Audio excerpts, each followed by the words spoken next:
When you vaccinate a pregnant woman, are you also vaccinating her fetus?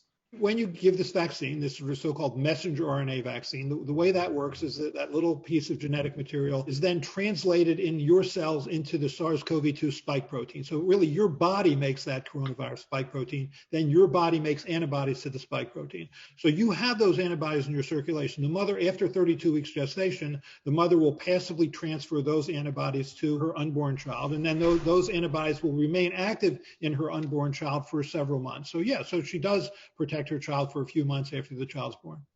Dr. Jen, you know, so many women out there on social media are facing some serious backlash for getting the vaccine while they're pregnant. I mean, they're really vilifying these women.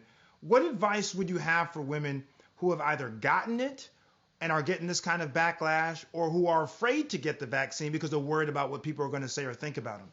Boy, all right, Ian, I'm going to drop the gloves on this one.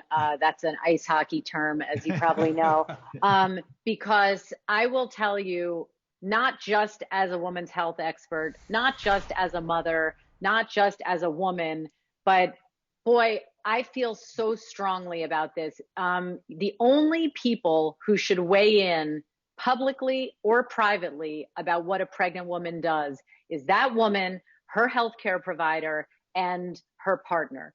That is it.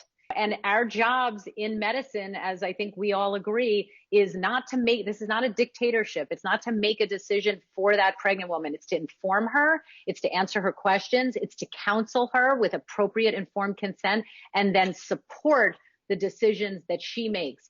And whether it's weight gain or vaccinate or not vaccinate, or lifting weights, exercising, running a marathon, it needs to stop.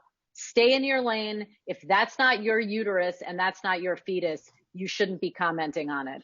Jen, I love it when you pull those gloves off.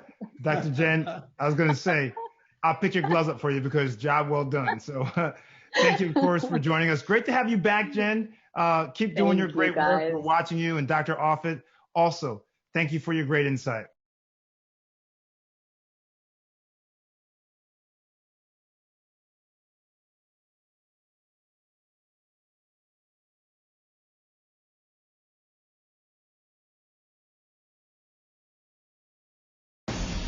We're living in uncertain times. It's tough to keep up with the latest medical headlines. About the market, panicked about COVID. And how do those headlines impact you and your family? On season 13 of The Doctors, we want to empower you physically. If I met them at dance, they would meet me at medicine. Man, I love that. Emotionally. If I can change my thoughts, I can change my feelings. And medically. He doesn't have his mask up, which is not a good thing. This is the $1 million question, maybe the $1 trillion question. This is so critical for people to hear. We're giving you the inside track on health and wellness so that you can get back to the life you deserve. It's time to take back your power. The Doctors, now more than ever. Premieres September 21st.